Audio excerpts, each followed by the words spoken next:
que é uma sensibilização que você está propondo à sociedade acadêmica, a todos aqueles que estão nos assistindo, né? Então, eu desejo uma boa noite a todos, eu agradeço muito a presença de todos aqui na sala, eu estou percebendo aqui que eu tenho colegas aqui de profissão, vários professores das universidades, da UF, da UFRJ, Campus Rio das Ostras, Campo Macaé, eu agradeço a todos aqui, né? Tem até um professor aí, o professor Daniel, também da Colômbia, que está nos prestigiando. Então, assim, eu agradeço a todos os professores da Unirio, do meu departamento, professora Leila, professora Laura, não sei mais se tem outro professor, meus alunos do meu grupo de pesquisa e de extensão também, que estão aqui dando um suporte, inclusive no chat, caso vocês queiram fazer algum questionamento e que nesse momento de conversa vocês podem deixar no chat, que eu posso responder ao final da minha fala,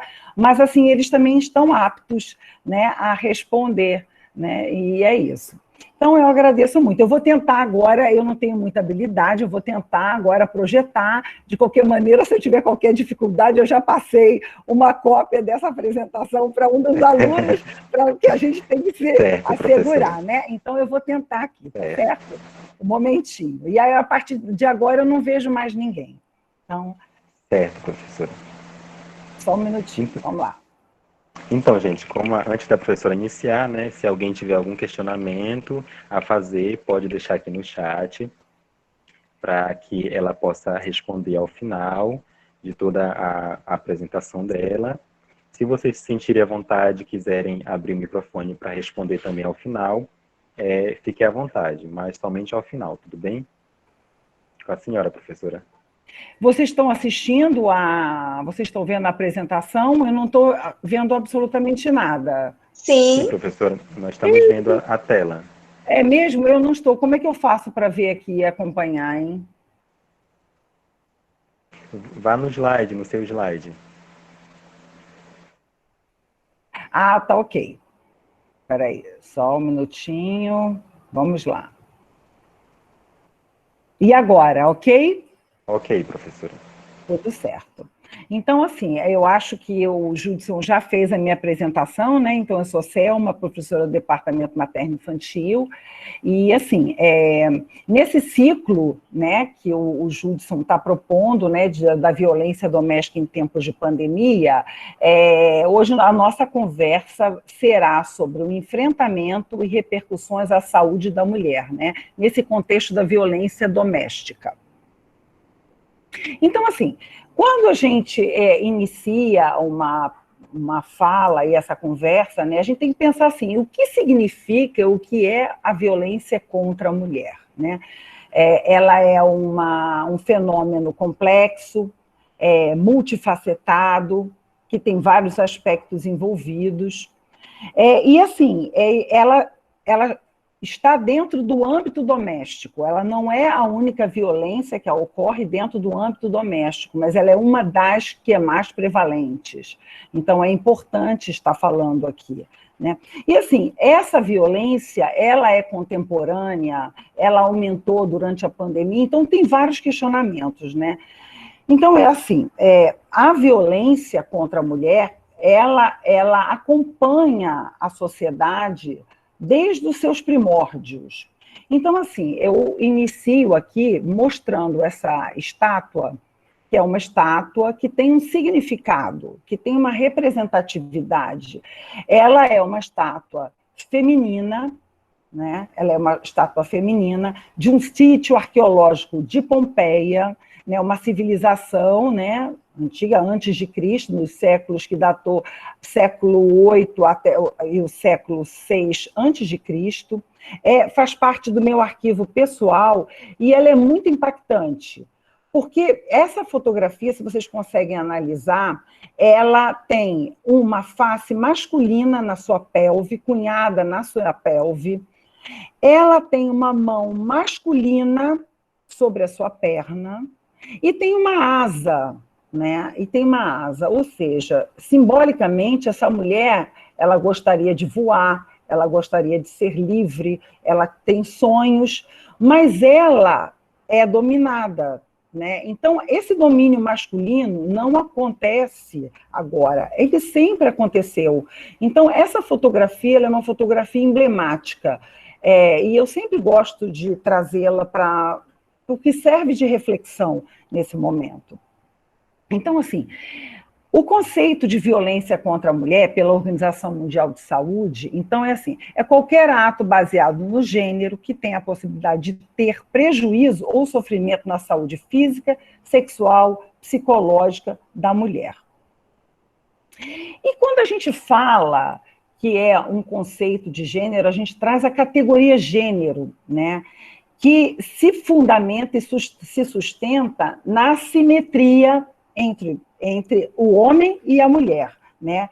Assim, e ele é construído e alimentado com base em normas sociais que definem o quê? Modelos e padrões de comportamento para homens e mulheres. Então, eles dizem que você é criado, né, numa sociedade onde existem padrões para ser homem e para ser mulher. Homens têm que ser dominadores, eles têm que ser o provedor, as mulheres elas têm que ser meigas, carinhosas, cuidadoras da sua família. É claro que nós vivemos numa sociedade em transição, né, onde o homem muitas vezes também ele cuida dos filhos, sim, mas é uma minoria ainda é uma minoria. A gente pensa que isso precisa mudar, mas ainda não. Então, essa foto é emblemática, né? A mulher aí cuidando da alimentação da filha e o marido com o seu uniforme de futebol assistindo o jogo na televisão, sem se preocupar, alheio a tudo que está acontecendo. Então, é só para evidenciar. E aí o questionamento é o seguinte: será que alguma das mulheres aqui que estão me assistindo já não vivenciou alguma situação de violência sem que fosse perceptível? Eu creio que sim. Né? Eu acho assim, porque nós vivemos numa sociedade patriarcal, onde o machismo ainda domina.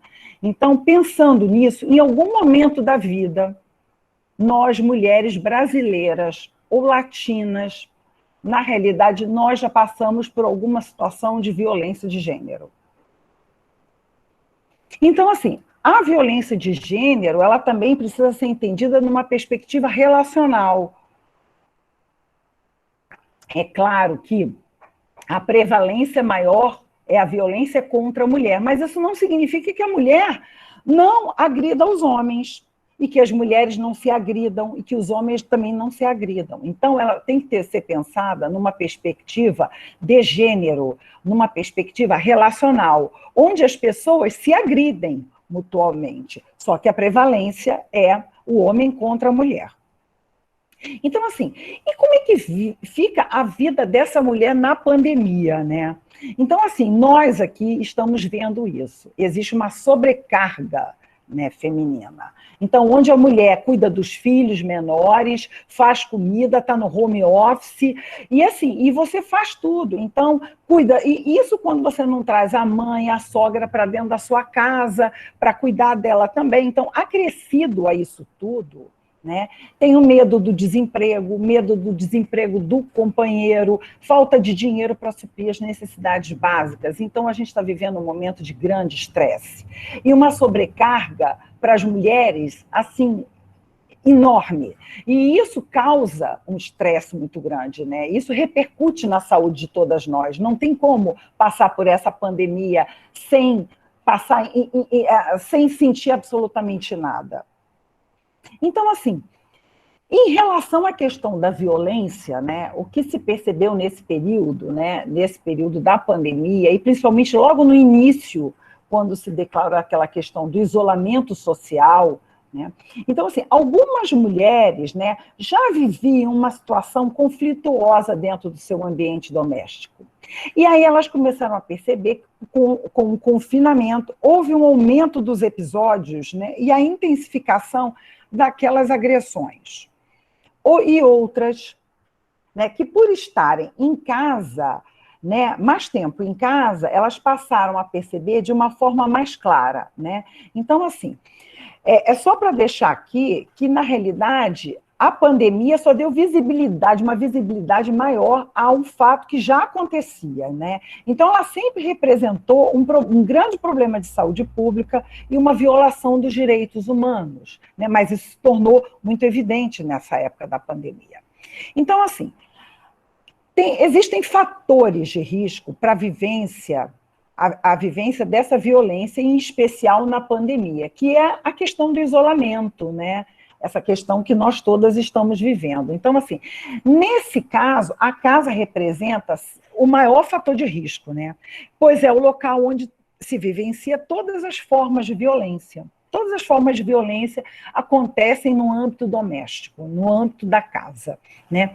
Acrescido também da falta de dinheiro, do desemprego, do abuso do álcool, que nessa pandemia também tornou à tona as pessoas, isso aí foi notório, né? Houve um aumento do consumo de álcool, né, pela população. Somado a isso, as habitações precárias, o medo da doença. Então, isso aí tornou uma situação evidente. E aí, o que acontece? As pessoas têm telefone, né? E telefone celular. E esse telefone celular passou a ser alvo do parceiro, né? E, sendo alvo, dificulta qualquer situação da mulher, né? Então, ela pegar o telefone, o homem está de olho no que ela está falando, naquilo que ele está observando, com quem ela está falando e sobre o que ela fala no telefone. Então, é mais um objeto de controle para aquelas que já vivem uma situação de conflito, né? Então, assim, e isso, com certeza, apareceu. E isso apareceu de que forma, né? Porque assim, algumas situações foram claras no sentido de que não houve denúncia por telefone. Em alguns sites houve uma redução do número de denúncia. Por quê? Porque pela dificuldade de pedir ajuda e da própria denúncia pelo uso do telefone, porque o homem está dentro de casa o tempo todo, então isso cria uma dificuldade a mais, né? Outras situações de risco também que foram evidentes nesse período da pandemia, né? Situações de envolvimento rápido. Então, a mulher conheceu um homem antes da pandemia, não quis viver sozinha, não quis ficar sozinha naquele isolamento e convidou o homem para compartilhar o mesmo ambiente, né? E aí é que você não conhece direito, né? E aí você mora junto e você vai observando que nem tudo são flores, né? A dependência econômica, é claro, evidente, que cria uma dependência, uma vulnerabilidade maior para as mulheres, né? E o fato delas naturalizarem a violência. São aquelas mulheres que já viveram em situações de violência, né? Vieram de famílias que se comunicam por meio da violência, onde a agressão entre os pais, entre os familiares é comum. Então, a violência para ela acaba naturalizando, não é algo incomum na vida dela. Mas isso a coloca numa situação de risco, né? Inclusive risco de vida. E assim, pensar que muitas situações também, elas ocorrem nesse ambiente de formas sutis e muitas vezes invisíveis, né? E as mulheres não percebiam isso na pandemia, isso deixou claro e notório as situações de risco. Então, assim, nós temos aí 5 formas de violência pela Lei Maria da Penha. Né? A Lei Maria da Penha, ela é uma das leis mais avançadas do mundo, né? E mês passado ela fez 14 anos de existência. E ela classificou as formas de violência em 5: a violência psicológica, a moral, a física, sexual e a patrimonial. Então, assim, a violência psicológica, ela se classifica por ameaças, exploração, perseguição, vigilância constante e humilhação. Então, é aquele homem que ameaça, olha, vou tirar seus filhos, vou tirar o carro, vou tirar o apartamento, vou tirar a casa, né, se você me denunciar. Explora a mulher, ele não trabalha, ele vive do dinheiro dela, ele a persegue o tempo todo, ele a persegue em casa, ele a persegue no trabalho, ou seja, ele vigia ela constantemente, essa mulher não tem sossego, não tem paz, e ele a humilha. E nessa situação, e agora vivendo essa modernidade toda, né, das redes sociais, a gente tem aí as ameaças de divulgação de fotos íntimas. Então, assim, nessa separação, foi muito, assim, de muitos casais, foi muito comum, às vezes, o compartilhamento de fotos íntimas entre essas pessoas. E isso acaba sendo um alvo também de ameaças, né? Porque as pessoas, na hora que estão envolvidas, elas não medem o risco dessas fotos. Mas, muitas vezes, essas fotos passam a ser a ameaça do agressor. Olha, se você terminar a relação, se você não fizer o que eu desejo, eu vou divulgar as suas fotos. Ciúmes excessivos. E aí eu alerto aí, cuidado, viu, meninas? Cuidado com os ciúmes excessivos. O ciúminho é bom, mas excessivo é cuidado, porque isso representa dominação, possessão, poder sobre você. E aí existe também o risco do feminicídio, porque é aquele agressor que não aceita o rompimento da relação, ele domina você completamente, então tem que ficar bem assim, de olho nessas relações, né? Também existem os crimes virtuais, a questão do cyberbullying, né? Que são os aplicativos de relacionamento. São aqueles aplicativos que você utiliza para conhecer um companheiro e tal, um namorado, e aí essa pessoa começa a perseguição virtual, né? É um agressor que quer invadir seus dados, ele quer coletar dados íntimos, muitas vezes ele tenta extorquir a mulher, e a Lei Maria da Penha já contempla essas formas de violência. Então, isso aí é tudo muito novo, né? Isso se deu agora com a questão da pandemia. A violência moral, então, é xingamento, né? Você é isso, você é aquilo, é a difamação, é a calúnia. A violência física, ela é muito clara de ser identificada, né? Porque ela representa o tapa, a queimadura, o puxão de cabelo. Então, assim, ela é causa ou tentativa de causar algum dano utilizando força física ou algum tipo de arma que pode provocar lesão interna ou externa. A patrimonial é aquela que significa que a pessoa, o homem, vai subtrair seus bens, valores, ele vai ficar com documentos pessoais, ou seja, eles limitam a liberdade da mulher.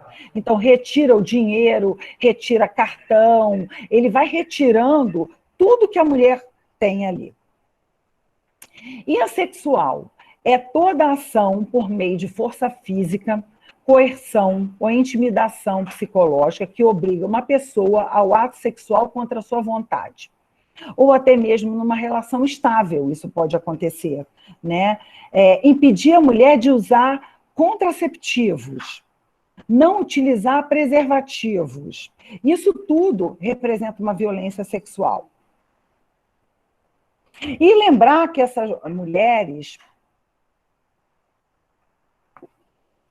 elas estão no ciclo de violência. Então, o ciclo de violência, ela significa que essas mulheres, elas vivem a violência não houve um episódio único, ela houve uma sequência, então ela é cíclica, você está dentro de um relacionamento violento. Então, assim, e existem 3 fases: a tensão, a explosão e a reconciliação. Então, assim, qualquer situação pode ser deflagrar uma situação de tensão. E aquilo vai aumentando gradativamente, até haver a explosão, que geralmente a explosão, ela culmina com a questão da violência física e a violência sexual. E aí, a partir disso aí, o agressor depois se arrepende e pede perdão, e a mulher aceita, e existe a reconciliação.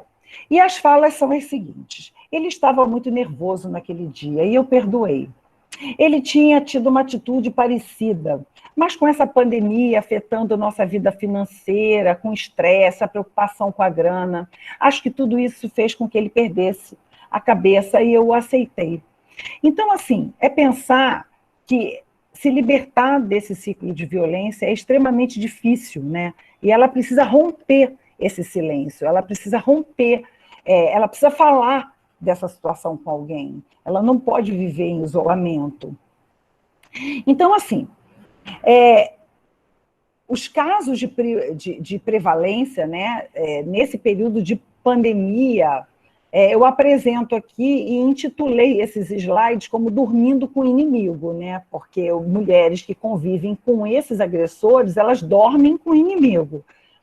Então, assim, os casos de violência foram, na China, as denúncias triplicaram, na Argentina, 6 mulheres foram mortas nos primeiros dias de isolamento.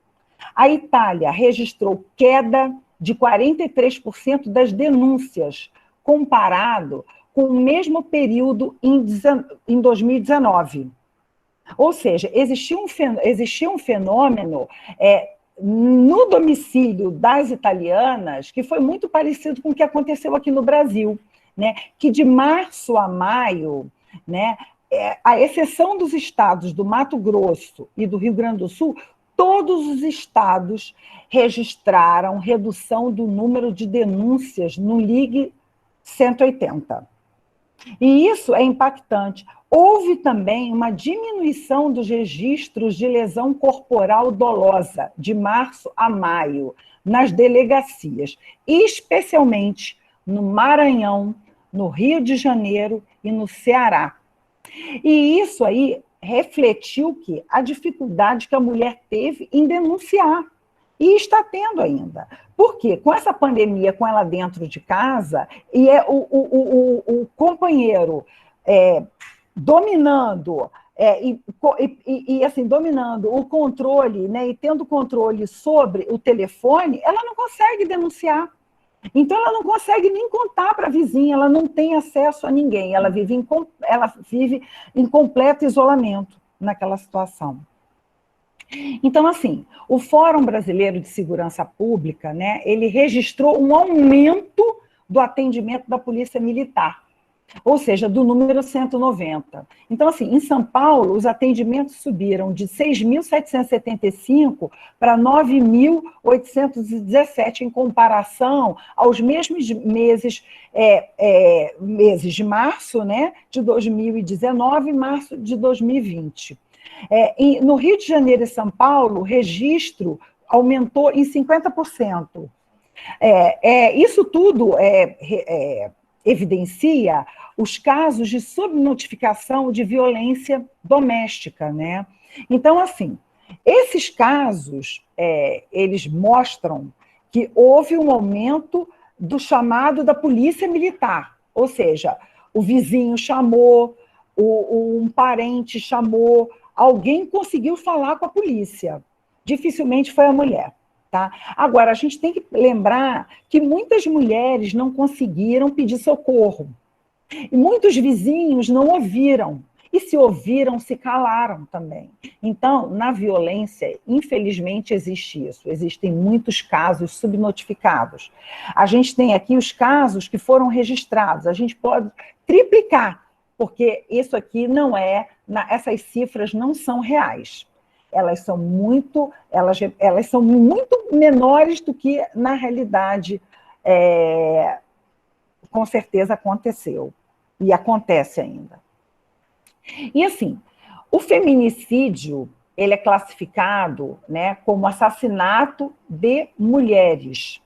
Esse termo foi cunhado pelas feministas, né, para dar visibilidade ao assassinato das mulheres. Né? Então, foi classificado. E pelo fato de ser mulher. Então, elas morrem por uma questão de gênero. Elas morrem porque elas são mulheres. E, assim, no Brasil, houve um aumento do feminicídio, ou seja, a mulher não conseguiu ligar para o 180, houve um aumento do número 190, mas também houve um aumento do quê? Do feminicídio. Então, assim, especialmente no Acre, no Mato Grosso do Sul, no Maranhão e no Pará. E esses dados são de março a maio de 2020. No Acre, houve um crescimento de 400% no número de mulheres assassinadas. Mato Grosso, quase 200%. Maranhão, 81%. Pará, crescimento de 75%. E, assim, o registro... Assim, e o que a gente tem que pensar é que esse assassino ele está dentro de casa. Ele é o parceiro ou ele é o ex-parceiro, que muitas vezes ele não aceita o rompimento dessa relação. Então, assim, ele existe essas características, né? O autor é o parceiro ou o ex-parceiro. E o homem, ele se sente dono da mulher. Né? Então, a mulher significa propriedade para ele. Então, se ela não for minha, ela não será de mais ninguém. E ele não aceita, né, a ruptura da relação. Né? Então, ele não aceita. Então, são aqueles casos que a gente vê que ela rompeu, acabou a relação, ela está trabalhando, o cara chega com uma arma, vai aonde ela trabalha e atira, porque ele não aceita. Mulheres empoderadas, elas também correm risco, elas também são vulneráveis, porque justamente como elas ganham mais do que o homem e ter autonomia financeira, elas automaticamente colocam em risco o quê? A autoestima masculina. Então, elas representam um risco, né, para os homens. E essa mulher empoderada não agrada a esses homens violentos. Essas agressões também, elas ocorrem com maior frequência em áreas que representam a beleza e a feminilidade, que é rosto e cabelo da mulher. Né? Então, são as áreas de agressão. Né? Então, as mulheres geralmente são mortas e elas têm os cabelos cortados, ou geralmente o tiro é na face. Então, é justamente nessa área aqui da cabeça, eles cortam, enfim. Ou é facada no rosto, ou na mama, enfim. E os corpos, geralmente, eles são encontrados na cozinha. Então, existe uma característica desse crime. Né? E não é porque a mulher está na cozinha porque ela está cozinhando, não. É porque, na realidade, ali existem facas e tesouras. Então, o homem, muitas vezes, ele leva a mulher para a cozinha, porque ali ele vai encontrar a faca e vai encontrar a tesoura.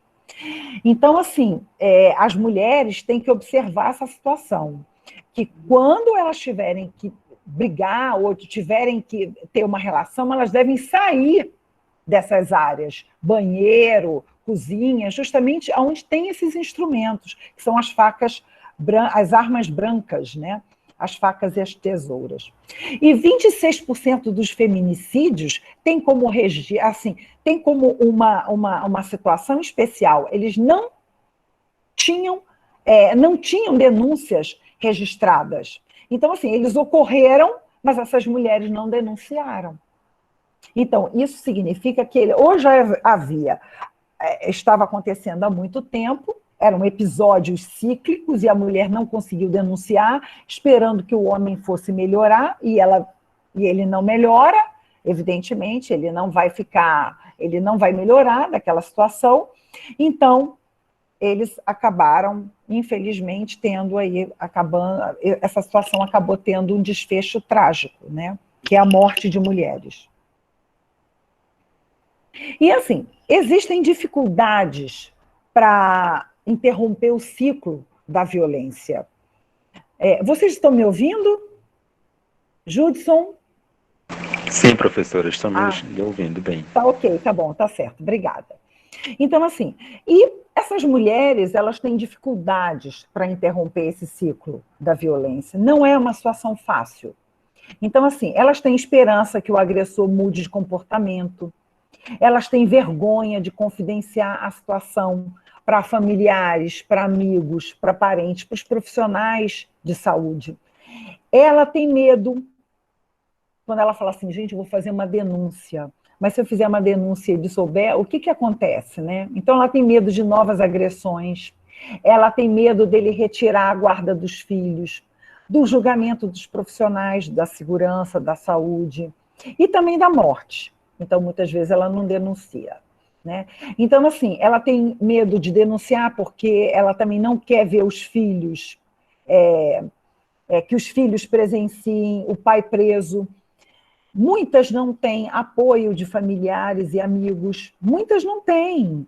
As famílias, a mãe diz o seguinte para a filha: olha, minha filha, eu já vivi isso é normal, isso é comum, então é um problema seu, você que tem que resolver, eu não tenho como te apoiar aqui. E também os amigos não são, assim, ela não tem uma relação de proximidade, de intimidade, que ela possa confidenciar essa situação, ela de confiança, ela não confia nessa situação. E a dependência afetiva, ela acha que esses homens são, que elas são apaixonadas, que elas não vão conseguir outro parceiro como eles.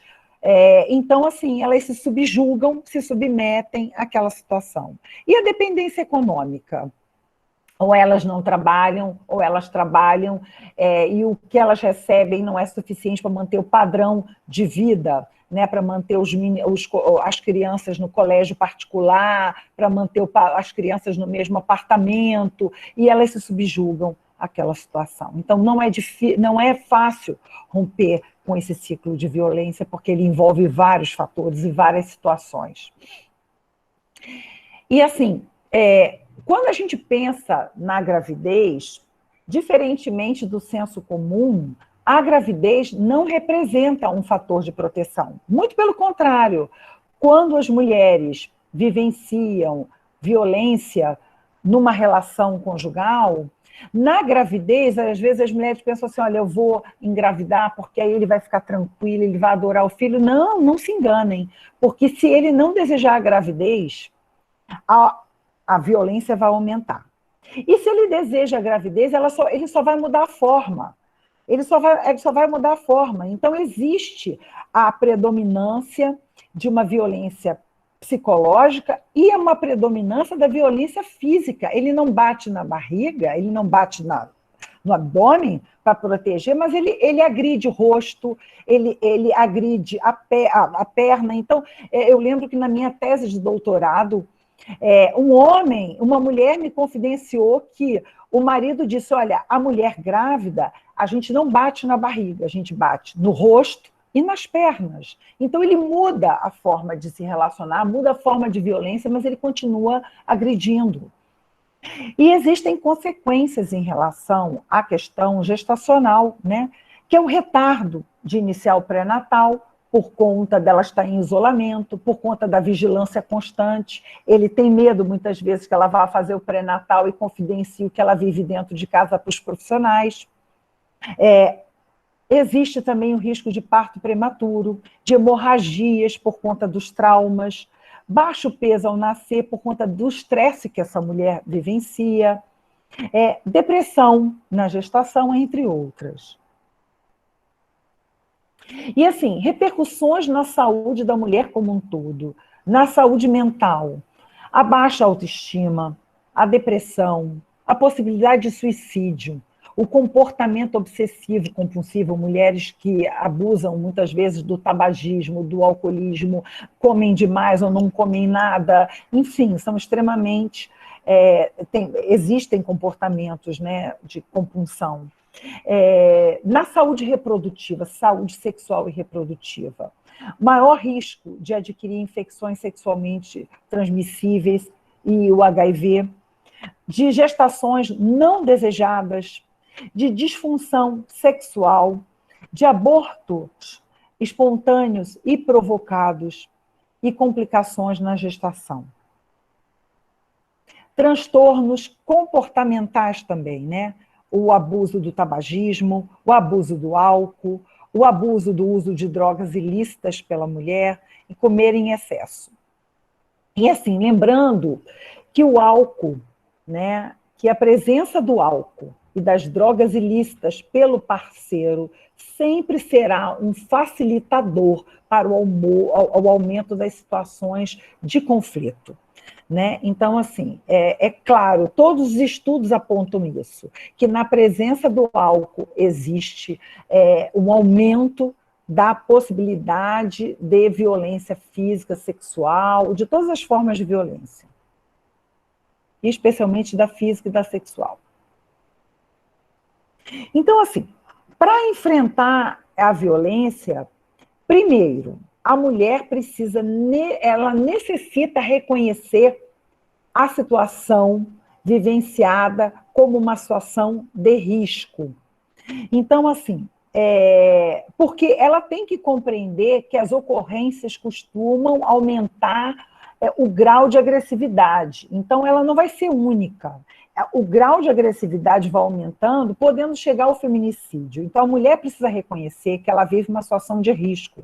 Ela precisa querer sair daquela situação. Não adianta o profissional de saúde convencê-la de sair do consultório e ir direto para a delegacia, da parte do companheiro, se ela não está preparada para se libertar do agressor, se ela não tem aonde ficar. Então, ela primeiro precisa reconhecer que ela vive uma violência. Segundo, ela precisa de rede de apoio para poder enfrentar essa situação, né? Então, assim, ela precisa também confidenciar a situação dela aos familiares ou alguma amiga. Ela não pode viver em isolamento. Ela precisa confidenciar, ela precisa compartilhar essa situação. Ela pode ligar para o 180 de forma anônima. Ela pode também enfrentar, tem a questão do telefone, 190, chama a polícia militar. Bom, aí eu não posso pegar o telefone. Alguém, um filho mais velho, uma vizinha, alguém pode fazer a denúncia online pelo site da Polícia Militar. Porque muitas vezes, quando você pega o telefone, eu não sei se alguém aqui na sala já teve a oportunidade de ligar para o número 190 para fazer alguma denúncia. Eles pedem a identificação. E muitas vezes, se você não se identificar, você não consegue finalizar a sua denúncia. Então, o que a gente orienta é que essas pessoas, caso não queiram se identificar com medo, né, ou com receio do agressor, que façam a denúncia, né, pelo site da Polícia Militar, de forma anônima. Então, o vizinho está presenciando, um amigo ou uma amiga está vivenciando aquilo, passa o endereço, tudo direitinho, pelo site de forma anônima. Essa mulher vai ser atendida. E mulheres dependentes economicamente, elas precisam fazer contato com ONGs, com os centros de referência, com as casas da mulher brasileira, para conseguir algum curso, ter alguma fonte de renda e tentar sair dessa relação abusiva, do ciclo, se libertar do ciclo de violência. Ela precisa vencer essa questão da dependência econômica, ela não pode ficar vivendo nesse ciclo. E assim, pensar que a situação da violência, ela transcende a questão da saúde, ela precisa de uma articulação intersetorial entre os campos da saúde, da justiça, da polícia, da educação e da assistência social. Né? Sozinhos nós não vamos conseguir ajudar essa mulher. Né? Então, assim, lembrando que na Lei Maria da Penha, no artigo 8º, ela diz o seguinte, que é um conjunto articulado para o enfrentamento da violência, se precisa de um conjunto articulado de ações da União, dos estados, do Distrito Federal e dos municípios e de ações não governamentais para enfrentar essa situação. Então, assim, pensando nisso, existe uma lei atual aí, 6.539, não sei se todos daqui na sala têm ciência, né, que os vizinhos devem denunciar. Então, acabou essa coisa assim, vamos quebrar os paradigmas, né, em achar que em briga de marido e mulher, ninguém mete a colher. Não, a gente tem que meter a colher sim, tem que denunciar. Se você ouve uma criança chorar, se você escuta uma mulher pedir socorro, você precisa denunciar. Vai lá no site, vai de forma anônima, liga para 190, entra no site, faça a sua denúncia. E assim, lembrando que essa lei multa os vizinhos em R$10 mil. Então, se essa mulher vive num condomínio e ela, por um acaso, ela vive numa situação de violência doméstica que culmina numa questão de feminicídio, é bom lembrar que o síndico vai ter que responder. Né? Se houver testemunhas de que essa mulher pedia socorro e ninguém tomou providência. Então, essa é uma multa até pequena, diante do fato da perda de uma vida. Então, assim, existe, nessa situação do enfrentamento, nós temos aí a Lojas Magalu, né? Que, se você entrar lá no site, então, assim, é um alerta para as pessoas aí que estão ouvindo. Se você vai, ela pode pegar o telefone para comprar um ferro elétrico, e se ela entrar na Lojas Magalu, ela diz que vai comprar um ferro, não precisa comprar, evidentemente, nada, mas ela tem ali um botão, né, um link em que ela pode fazer a denúncia, né, contra aquilo que está acontecendo na vida dela. E ela diz que vai na farmácia comprar uma Novalgina para o filho, que está com febre, e ela sinaliza, né? Ela sinaliza de que ela está vivendo uma violência para tentar enfrentar essa situação. Então, são formas que a gente tem sociais de tentar colaborar e contribuir com a questão da violência doméstica. E assim,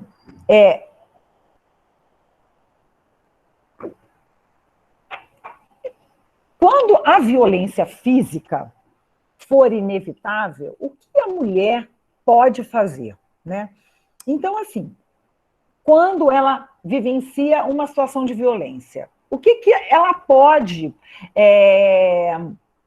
fazer para tentar se proteger? Então, assim, ela deve sentar, ela percebeu que o ápice da violência vai acontecer, né? Então, não tem como... O que ela pode fazer? Sentar e proteger o rosto e a cabeça, sabendo que ela vai ser...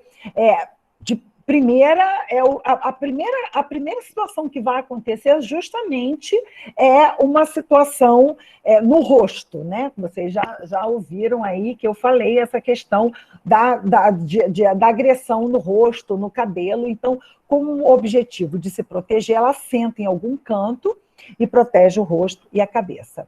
Evitar locais como banheiro e cozinha, né? Locais onde possam ter tesouras, facas e vidros. No momento da agressão, evitar estar perto das crianças. Muitas mulheres, no momento da agressão, pensam em abraçar as crianças como forma de se proteger e de proteger a criança. Ela acha que o agressor vai ficar com pena, né, da criança e não vai agredi-la. Não. Muitas crianças são mortas com suas mães por conta disso. Então, assim, as crianças precisam ser protegidas. Então, assim, elas não podem ficar junto com a mãe. Elas têm que, nesse momento, afastar as crianças, né, e esperar viver aquela situação, esperar o agressor se acalmar e tentar afastar, na maneira do possível, as crianças. A gente sabe que é uma situação complicada, difícil, as crianças muitas vezes, as crianças sofrem muito, as crianças choram, as crianças gritam, né? A sensação, e assim, as crianças, a reação delas é justamente tentar também proteger a mãe, né? Mas nesse momento as crianças devem ser orientadas de que elas não devem se aproximar, né? E assim, a mulher tem que pensar que ela não precisa se subjugar e não tem que se subjugar àquela violência. Ela precisa pedir ajuda, né? Então, ela vai na farmácia, sinaliza, ela vai no mercado, ela pede, ela vai na igreja, ela vai numa vizinha, pede ajuda. Gente, tem sempre alguém para ajudar. Tem sempre alguém para ajudar. Sai de casa e pede ajuda, não fica em casa, né? E tem mulheres que pensam assim: olha, lá na favela é outra realidade. Então, assim, não, na favela existe uma dificuldade, claro, todo mundo sabe que sim, mas ela precisa tentar se libertar, ela pode tentar buscar ajuda. Lá em comunidades carentes também existem igrejas, também existem centros religiosos, existem mercadinhos, existem as vizinhas, também existem pessoas que possam ajudar. Então, ela precisa ajudar, independente da sua classe social. Ela precisa buscar ajuda, desculpa. Então, assim, e essas mulheres, elas precisam elas precisam ser orientadas, né? Porque aqui tem muitos profissionais de saúde e muitos alunos, né? Então, assim, as mulheres devem ser orientadas nessa situação da própria violência, né? Mas também vocês devem alertá-las de que existem sinais de agravamento da violência. E ela precisa ter um planejamento de fuga para justamente o quê? Evitar o feminicídio. Então, o Tribunal do Mato Grosso, isso aqui, existe uma cartilha, né? E eles colocam esse rol aqui, eles elencam esses rol aqui como procedimentos para que as mulheres tenham um planejamento de fuga. Então, assim, eles sugerem que a mulher fotografe os documentos, identidade, certidões, CPF e envie para alguém de confiança. Ou seja, existe um planejamento. Precisa existir um planejamento de fuga, né? Não pode ser assim, eu vou sair. Não, isso já tem que ser pensado, né? Para que a mulher consiga ficar sem um agressor e sem precisar voltar para casa. Então, assim, ela precisa ensinar as crianças a pedirem socorro. Elas precisam, tanto as crianças como a mulher precisa ter um telefone de urgência, seja de uma amiga, seja de uma igreja, seja de alguém. Antes da fuga, ela precisa passar uma mensagem, um SMS, que seja, né, para uma amiga, para um parente, avisando que ela está saindo, que a situação está ficando crítica e que ela precisa sair. Ela precisa saber qual o transporte que ela vai utilizar caso necessite sair de casa. E ter sempre um kit pronto, que pode ser embaixo de uma mesa, numa gaveta, alguma coisa pronta, bem próximo à sua porta, né? Como com um cartão do ônibus, com um dinheirinho, com os remédios, com as cópias de chave de casa, ou se ela tiver carro também, né? Para ela poder sair e deixar tudo separado, caso ela necessite, ter que fugir mesmo, né? Agora, elas não podem, de forma alguma, deixar as crianças em casa. Então, as crianças precisam fazer parte do plano de fuga, ou seja, as crianças precisam ser orientadas, né, de que quando acontecer algum problema ou agravamento, elas vão ter que sair junto com a mãe. Então, assim, porque se elas ficarem, elas vão ser alvos de chantagem dos agressores, né, e de futuras agressões também. Então, as crianças precisam estar nesse planejamento de fuga. De forma alguma, essa mulher pode sair de casa e deixar os filhos. Né? Porque para atingir a mulher, os homens muitas vezes agridem as crianças, até matam as crianças. Então, ela precisa sair junto com seus filhos. Bom, e o papel da unidade de saúde nesse contexto? Pensar que as unidades de saúde, principalmente a atenção primária, né, é o primeiro contato da mulher para cuidar dos ferimentos que muitas vezes ocorrem em casa, né? Só que as mulheres, elas não percebem esse espaço como um espaço de orientação, né? Como um espaço para buscar ajuda, né, na questão da violência. E isso é que precisa ficar claro, né? E que naquela situação ali, os profissionais de saúde, eles precisam ter a sensibilidade, né, para tentar identificar situações de violência e tentar ajudar essas mulheres, né? Então, eles precisam ser sensibilizados, esses profissionais precisam ser capacitados para reconhecer os sinais de violência, para notificar os casos, né? Porque precisa notificar. Existe, isso aí é lei. Os profissionais precisam notificar todos os casos de violência. Acolher essas mulheres e encaminhar a rede de atendimento. Muitas vezes, o que a gente percebe nas pesquisas é que os profissionais não conhecem a rede de atendimento. E muitas vezes eles não sabem como fazer, como atender aquela mulher. Eles percebem a situação, mas eles têm medo do agressor, eles não querem se envolver, eles não sabem para onde encaminhar. Isso é muito comum, isso acontece aqui no Rio de Janeiro, na cidade, no município do Rio de Janeiro. Então, com certeza, isso acontece no interior do Rio e acontece, com certeza, no Brasil inteiro. Né? Então, assim, esses profissionais precisam ser sensibilizados, eles precisam conhecer a sua rede de atendimento. Né? Lembrem-se que precisa ter aquela articulação intersetorial, né, entre a questão da saúde, entre a questão da assistência social, entre a questão da justiça, da segurança pública. E assim, lembrando que a atenção primária é sempre a porta de entrada, tanto para a Covid-19, tanto com a violência contra a mulher. Então, assim, ele vai atender a Covid, mas também vai atender a violência contra a mulher. A gente sabe que, nesse momento, os profissionais estão sobrecarregados, né, por conta da pandemia, estão vivendo um profundo estresse, mas a violência não deixou de acontecer, pelo contrário, né? Ela está mais clara do que nunca. E, assim, o que você pode fazer e deve fazer quando você encontra uma mulher nessa situação?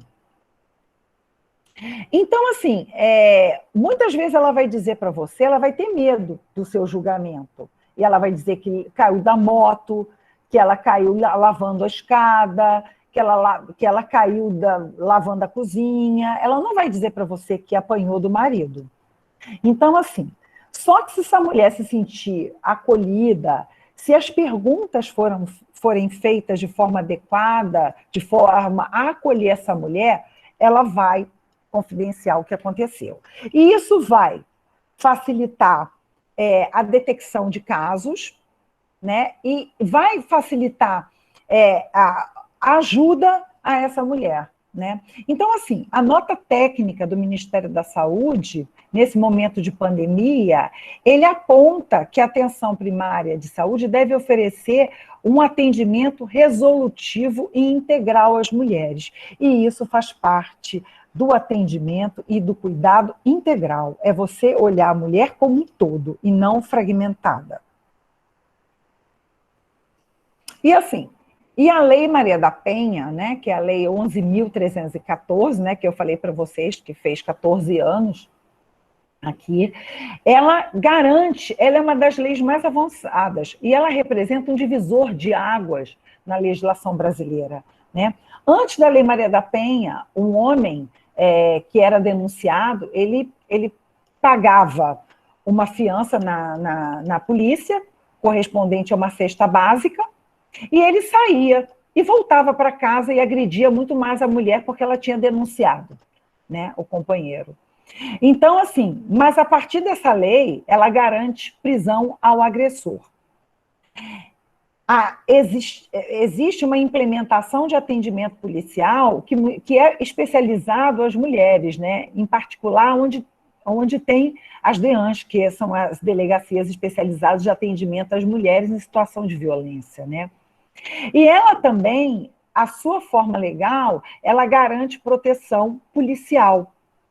E isso é que é o grande desafio, né? São as medidas protetivas. Como é que você vai garantir uma medida protetiva numa época de pandemia e especialmente para as mulheres que vivem em comunidades mais empobrecidas, né? Que muitas vezes a gente sabe que a polícia não consegue entrar. E quando entra, existe uma questão da violência também estrutural por conta das facções e tudo. Então, esse é um grande desafio, né? Então, muitas vezes a mulher precisa sair de casa, ela precisa ser acolhida fora de casa, né? E depois, sim, fazer a sua denúncia.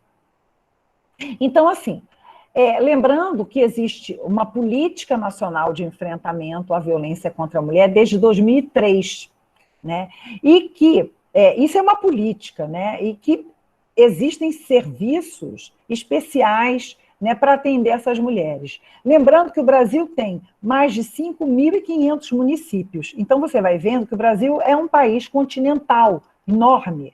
E tem muitos, assim, existem aqui serviços, né, que são essenciais, mas eles são pequenos, comparados, né, com a dimensão do nosso país. Então, 497 delegacias especializadas é o que nós temos, 115 núcleos de atendimento, 207 centros de referência, né, e 72 casas-abrigos, que são atividades que são profissionalizantes, né, para empoderar a mulher, né? E assim, tem estados que não existem, né, como Acre, Roraima, 51 juizados especializados também. Então, assim, está muito aquém da nossa necessidade. E assim, pensar que essas mulheres precisam de empoderamento, elas precisam sair da sua residência, do ciclo de violência, tentar alcançar a dependência econômica, se empoderar, melhorar a autoestima, e nada como melhorar a autoestima quando a mulher estuda, vai trabalhar e tem o seu próprio dinheiro. Né? Então, aí eu coloquei assim, nessa época de pandemia, vai fazer máscara, vai vender bolo, vai entregar brownie, vai fazer um curso de designer de sobrancelhas, vai fazer a unha, vai estudar.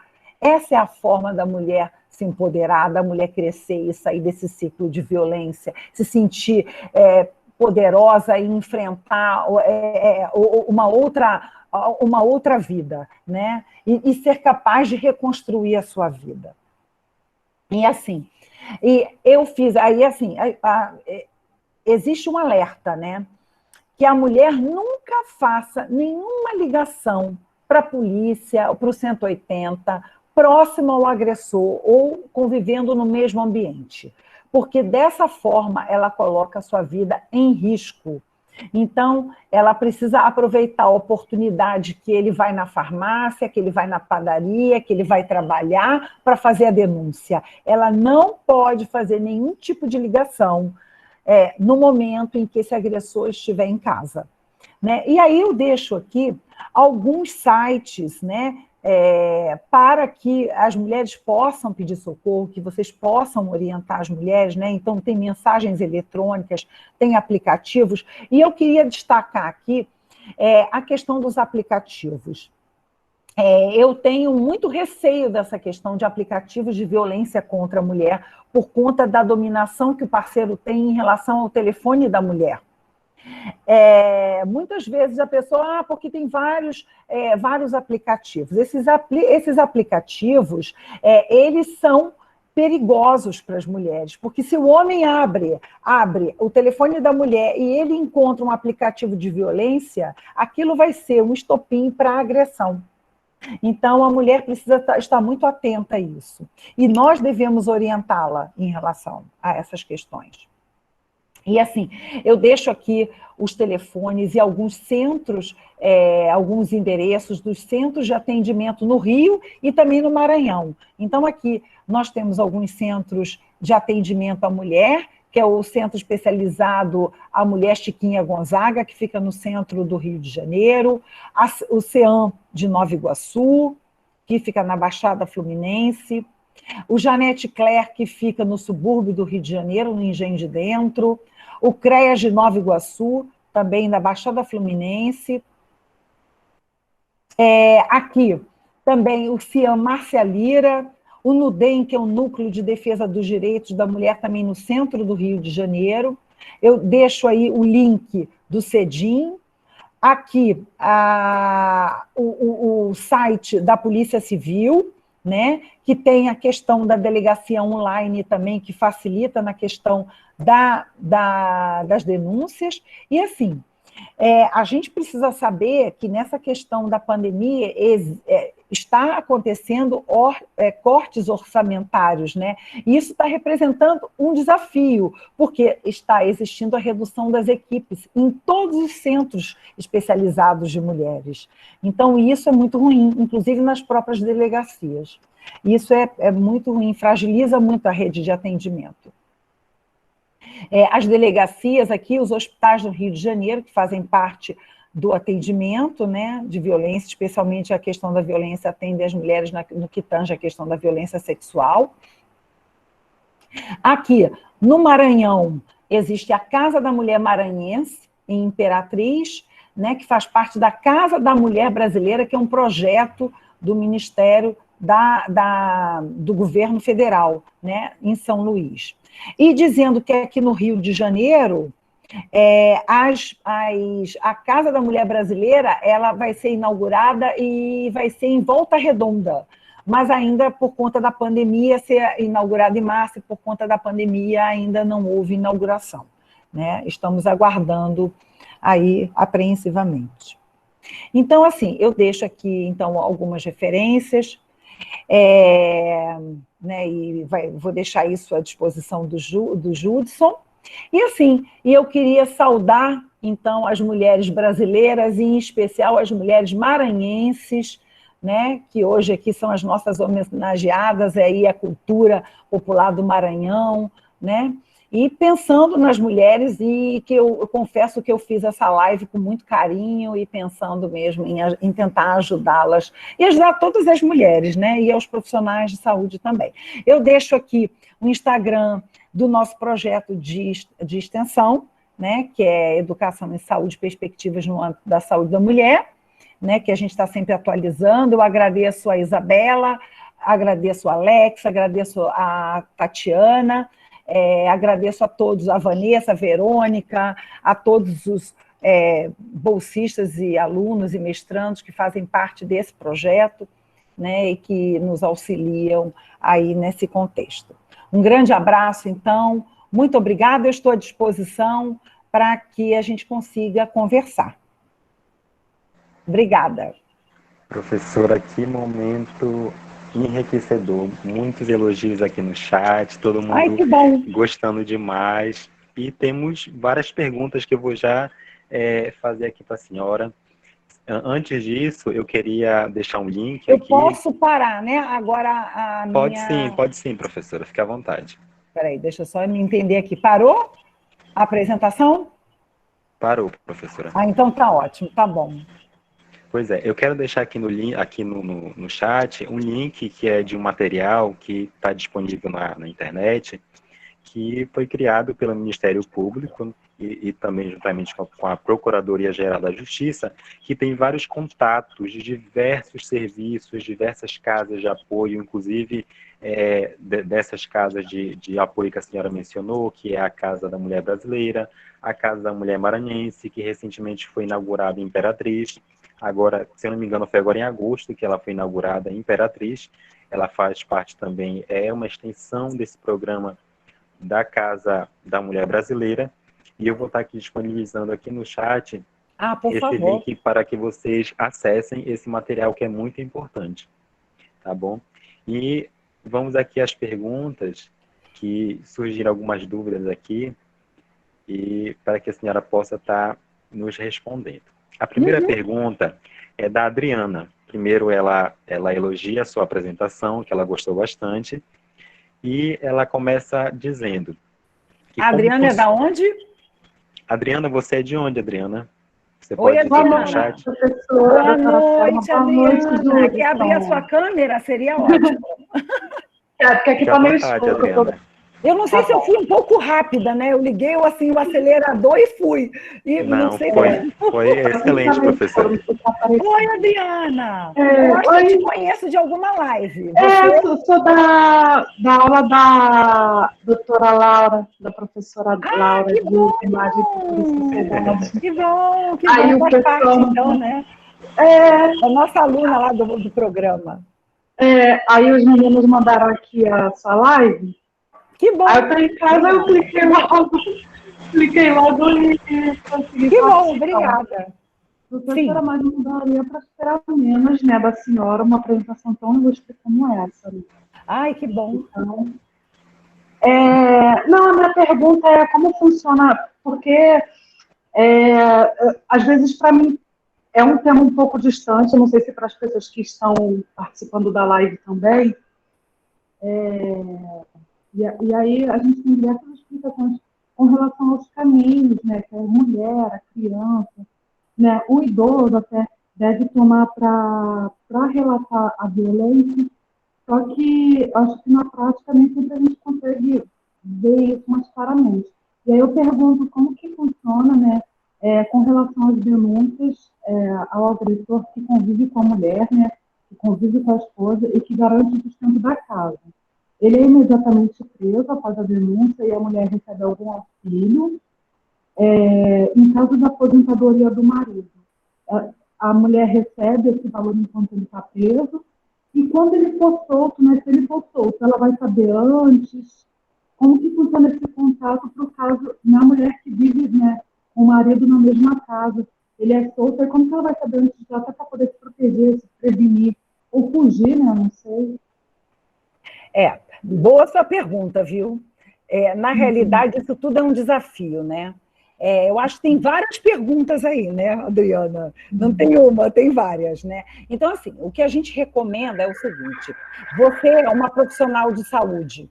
Então, assim, como profissional de saúde, você vai ter oportunidade de receber, infelizmente, alguma dessas mulheres, crianças e tudo. Na realidade, com a mulher acontece o seguinte: como muitas vezes ela está dentro da casa e ela é que toma conta das crianças, a gente não recomenda que essa mulher ela vá direto à delegacia. Ela precisa reconhecer o que ela vive, ela precisa confiar no profissional, e você precisa conhecer a sua rede de atendimento, porque existe um caminho, existe uma rota que a mulher precisa seguir de segurança até a denúncia. A denúncia, muitas vezes, ela deve ser a última instância e não a primeira. Muitas vezes, assim, as pessoas falam assim, olha, você tem que sair daqui. Eu sei porque os enfermeiros falam, e os médicos também. Você tem que sair daqui e na primeira delegacia. Não faça isso. A nossa orientação não pode ser essa, porque isso fragiliza a mulher. Isso a expõe muito mais a violência. Então, a gente não pode orientá-la. Então, o que acontece? Ali, a mulher precisa reconhecer, ela precisa querer, porque você vai encontrar mulheres que muitas vezes, ela, por conta da baixa autoestima, e ela naturaliza a violência, e ela acha que o homem vai melhorar, ele não vai mudar, que ele vai mudar, e que aquilo vai passar. Aí você precisa orientá-la sobre tudo. Aí um dia ela vai, não, realmente eu não aguento mais, eu não quero mais. Aí, bom. Então, olha só, então agora você vai seguir esse fluxo. Você tem que saber o fluxo. Então, dali você vai encaminhar para onde? Geralmente a gente aconselha que ela seja encaminhada a um centro de referência. O centro de referência, ele tem apoio psicológico, ele tem apoio jurídico, ele tem apoio e da assistência social.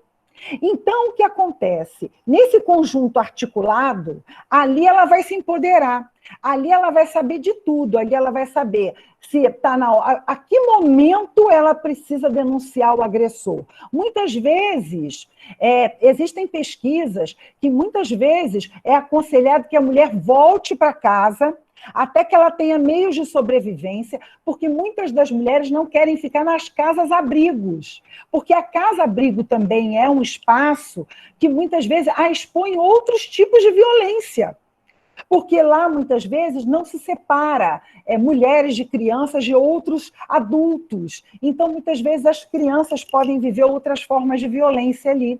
E elas sabem disso. Então, elas falam, muitas vezes, eu não desejo ir para o centro, para o abrigo. Eu quero sair para a casa de alguém. Então, você procura a rede de apoio. Ela tem família? A família mora onde? Então, você tem que procurar as redes de apoio. E você, como um profissional, dentro daquela unidade de saúde, você acaba tendo vínculo com essa mulher e você acaba sendo a ponte de apoio também. Então, assim, a prisão dele é só em última instância, é quando realmente você não tem mais alternativa nenhuma, e aí você vai. Mas a mulher tem que estar pronta para sair. Ela não pode denunciar e voltar para casa. Né? Aí ele é preso. Ela recebe uma pensão, ela recebe lá um auxílio. Tá? E assim, mas é claro e evidente que, infelizmente, na nossa estrutura, esse homem não vai ser tratado, porque ele devia. Em Porto Alegre existe um projeto maravilhoso, que eles pegam esses homens agressores e eles cuidam dos homens agressores. Os homens agressores também precisam ser tratados.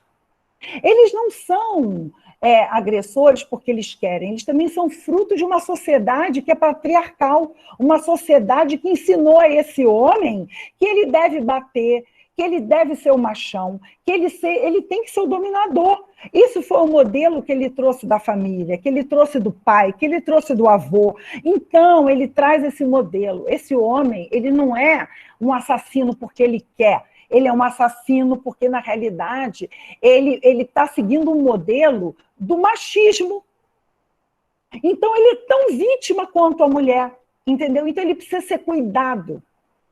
E, infelizmente, nós não temos ainda, eu espero que a gente ainda consiga isso, né? Mas a gente ainda não tem no nosso país um projeto que cuide de mulheres e homens, porque isso seria o ideal, cuidar de mulheres e de homens. Eu não sei se eu respondi a sua pergunta, mas é uma questão estrutural e que envolve muita coisa. Porque se não tratar esse homem, pode entender que ele vai violentar essa mulher e vai violentar outros ele vai também. Voltar. Ele não vai violentar ela. Ele vai ser preso por 3 anos e ele vai voltar. E ele ainda, numa prisão, é que ele vai ficar com uma... Então, assim, você tem que retirar a mulher da casa, ela não pode estar vivendo na mesma casa, você não pode... Aí tem que entrar uma questão da segurança, aí entra a segurança pública. Tem que retirar essa mulher, ela vai para um endereço, ele não sabe onde ela mora, entendeu? Então, existe a articulação de todos os setores nessa questão do enfrentamento. É porque não dá para a gente mostrar isso tudo quando a gente fala, né? Mas essa sua pergunta é muito ampla. E aí me deu também a possibilidade de ampliar um pouco mais esse conhecimento. Então, eu te agradeço por isso. Eu não sei se eu respondi. Respondeu, sim, professor. É porque, às vezes, não fica tão palpável para a gente, né? E eu trabalho no CTI pediátrico. Lá a gente tem assistente social, graças a Deus. Ela faz todo esse serviço. Mas eu acho, assim, eu acredito que o CTI pediátrico, por ser um lugar que a gente tem um contato muito ativo com os pais e com as mães, esse tipo de violência pode estar mais visível para a gente, né? A gente acaba conversando, então eles ficam lá 24 horas com a gente, né? Então, com certeza, com certeza. Acho muito importante a gente se preparar com relação a isso, né? Tá certo. Obrigada, professora. Eu que agradeço, obrigada. Adriana, muito obrigado pela sua pergunta. Eu acredito que a professora conseguiu, ela respondeu muito bem essa pergunta. Muito obrigado, Thaon, por compartilhar aqui com a gente a sua inquietação. Professora, vou ler aqui mais uma pergunta, agora é da Beatriz. Ela é participante do PET, do nosso projeto, né, PET Saúde, sim, aqui do Maranhão, e ela pergunta: professora Selma, excelente apresentação. Quais orientações a senhora daria aos profissionais de saúde sobre o preenchimento da ficha de notificação compulsória de violência? A falta de informação ainda existe sobre essa ferramenta?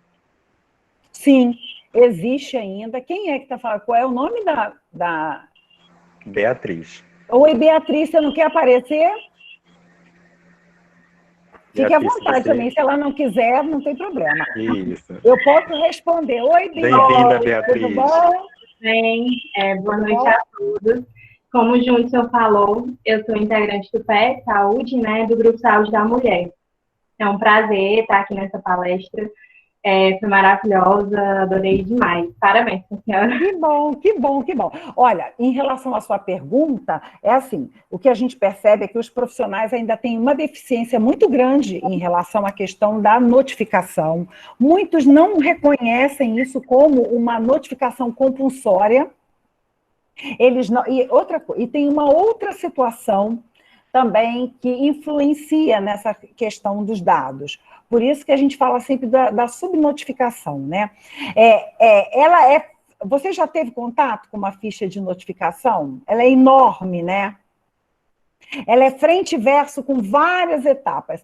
Então, o que acontece é que o preenchimento dessa ficha demanda muito tempo do profissional.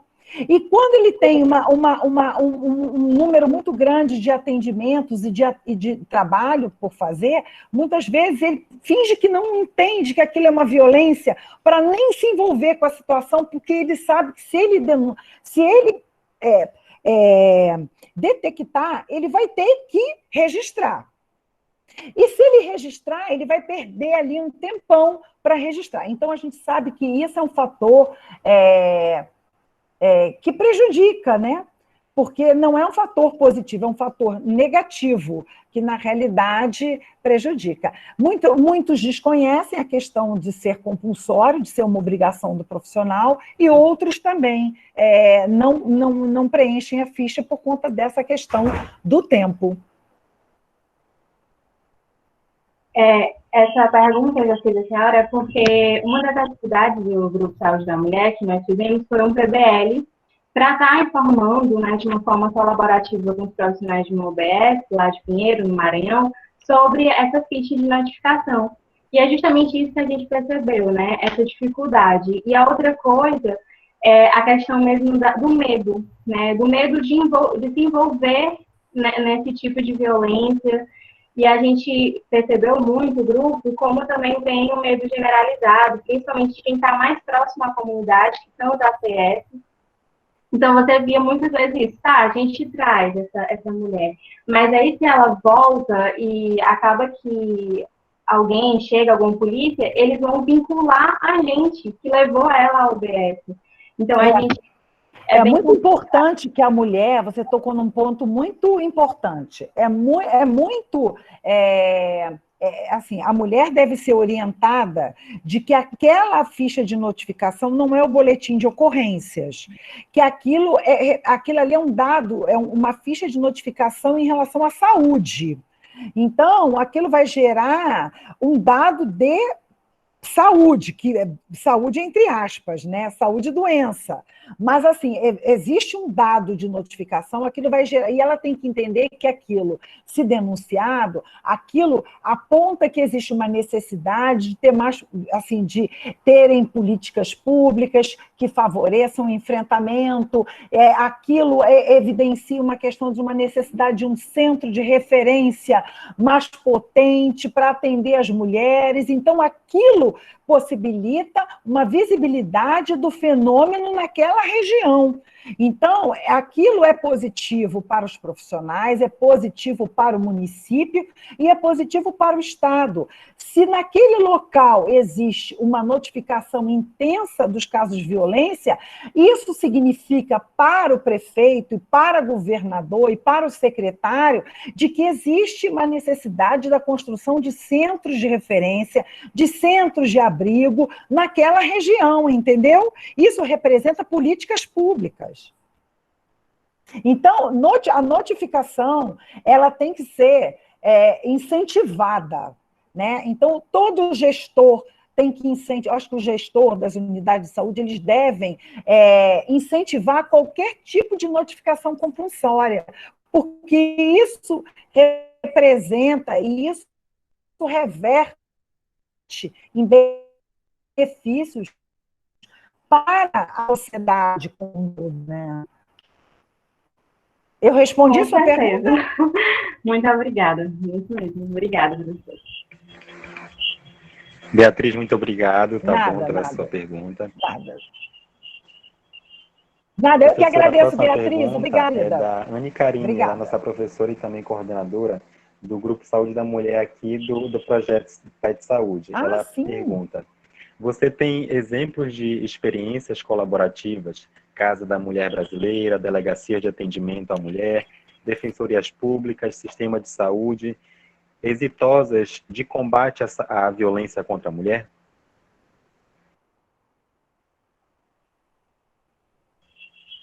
Ana Karine. Professora Ana. Oi, professora Selma. Professora Anne Karine. Oi, professora Anne Karine, como vai? Tudo bem? Também. Parabéns pela sua excelente explanação. E nós estamos, assim, o Grupo Saúde da Mulher está muito empolgado, né?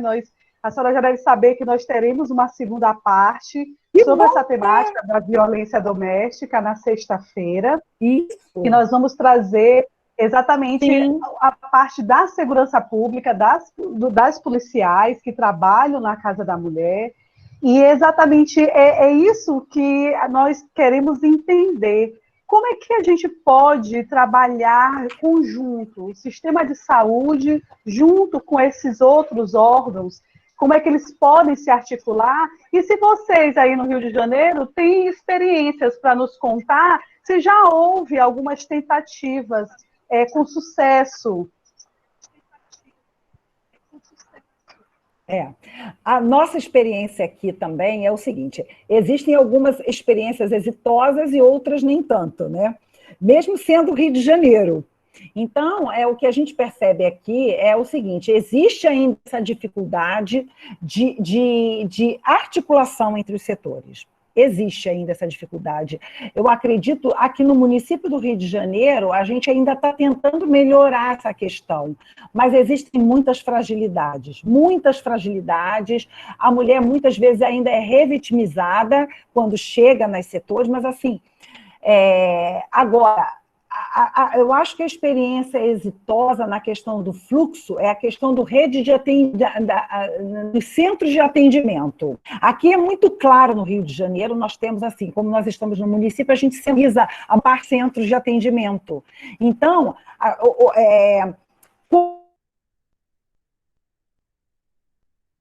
pode facilmente ser encaminhada para uma questão do centro de referência. Agora, isso não significa que aconteça. Sabe por quê? Porque existe a fragilidade do profissional. O profissional não conhece o fluxo. Muitas vezes ele não encaminha. E aí existem as fragilidades. E aí, como tem as fragilidades, a mulher ela não consegue seguir o fluxo. E tem a questão também do interior, né?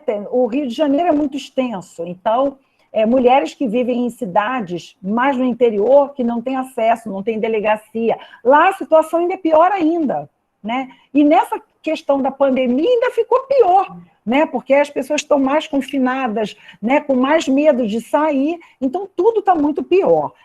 Então, assim, a gente ainda tem muitas fragilidades aqui, viu? Mas os centros de referência, eles funcionam muito bem.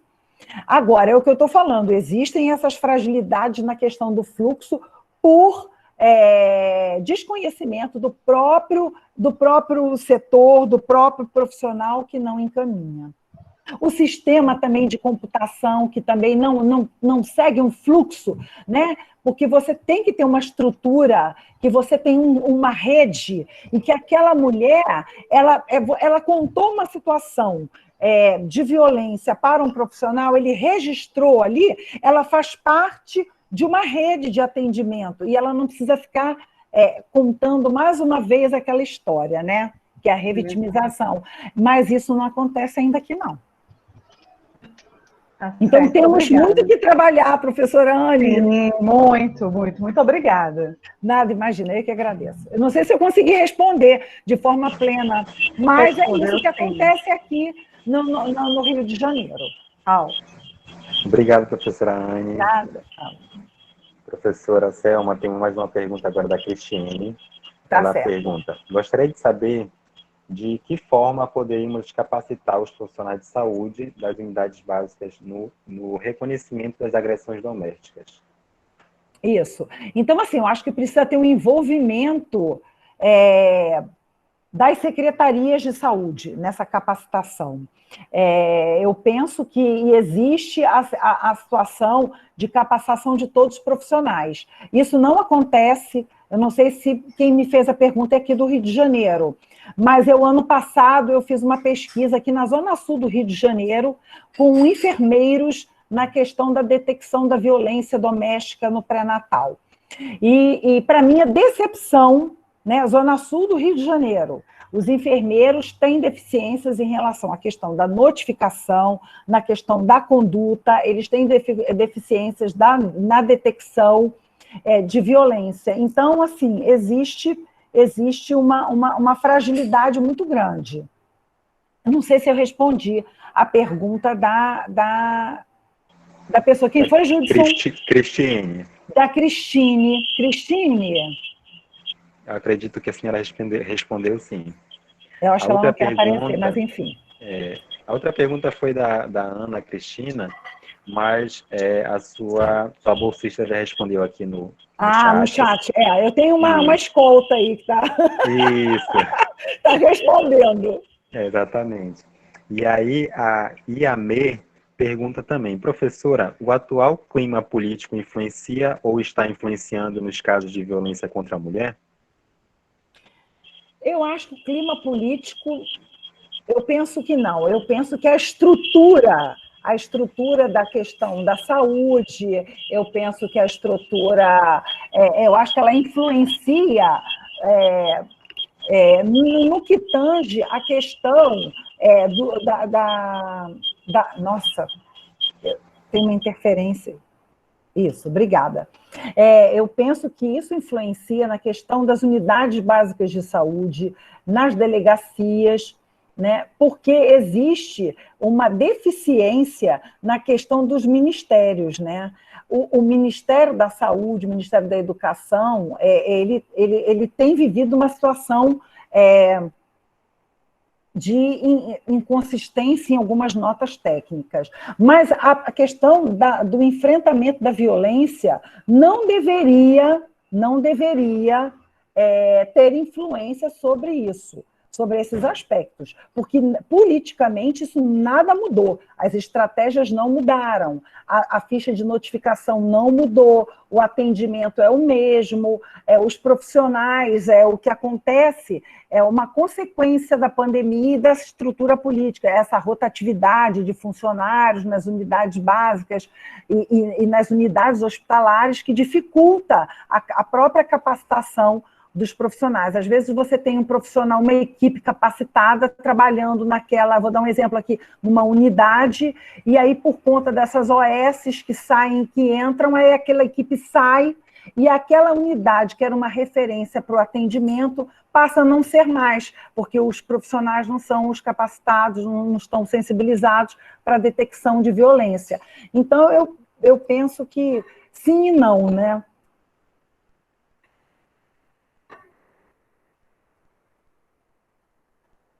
Certo, professora. Yamê, obrigada pela sua pergunta. Muito Eu obrigado, espero que eu Yamê. tenha respondido. São perguntas muito boas essas, né? Sim. Gente, É se isso. vocês acham que ficou alguma inquietação, que a professora não conseguiu responder, se manifestem aqui, mas eu acredito que ela foi muito exitosa nas suas respostas. Professora, aqui as perguntas já finalizaram, então eu gostaria de Então, tá. agradecer a interação das pessoas aqui no chat, as pessoas que apareceram aqui, abriram as câmeras, muito obrigado. Que bom. Professora, eu gostaria de agradecer, em nome do projeto do PET Saúde, gostaria de agradecer a senhora por ter aceitado participar aqui dessa live junto conosco, de ter trazido um pouco do seu conhecimento para compartilhar aqui conosco. Como eu disse anteriormente, várias pessoas ficaram muito felizes, deixaram mensagem de carinho aqui para a senhora no chat. Eu fico muito feliz. Ficaram muito felizes, ficaram muito alegres também realmente com o conteúdo que a senhora deixou aqui para a gente, né? Eu fico muito orgulhoso de ter participado dessa live, de ter conhecido a senhora, de ter mantido contato anteriormente. Agradeço muito. E só ressaltar a nossa próxima live, que será a continuação, né? Um complemento a essa sua live, que será no próximo dia 11, agora de setembro, que será com uma policial que faz parte do Departamento de Polícia daqui do Maranhão. Com certeza será muito bom. Sim, convido a senhora a participar, se a senhora tiver um tempinho aí na sua agenda. Com certeza, será um prazer. Participar aqui com a gente, tá bom? Muito obrigado. Eu é que agradeço, eu me senti honrada com o seu convite. Eu agradeço a todas as pessoas que participaram, que estão aqui conosco até o momento. Agradeço muito. Eu espero que eu tenha passado a mensagem e que eu tenha atendido o objetivo de vocês, Judson, aí no PET Saúde, viu? Dizer que foi uma honra muito grande também ter te conhecido e ter conhecido o PET Saúde e a Universidade Federal do Maranhão, viu? Então, eu saúdo todos vocês e, assim, dizer que para mim foi muito bom também, muito feliz por estar aqui nesse momento, viu? Vamos marcar outros momentos. Vamos sim, professora, vamos sim. A Adriana perguntou aqui no chat qual vai ser o horário, né, da live do dia 11. Adriana, será no dia 11, como já foi dito, será nesse mesmo horário da live de hoje, das 6h30. Começará às 18h30 do dia 11, agora de setembro. Tá bom, Adriana? E aos demais que também queriam saber da data e horário. Professora, muito obrigado. Nada, eu Fique que com agradeço, Deus, tá bom? querido. Você também. Muito obrigada, querido. Tchau, Tchau, boa tchau, noite. obrigada. Obrigado, Tchau, gente, boa pela noite, pessoal. presença. Grande beijo a todos. Tchau, tchau. Tchau.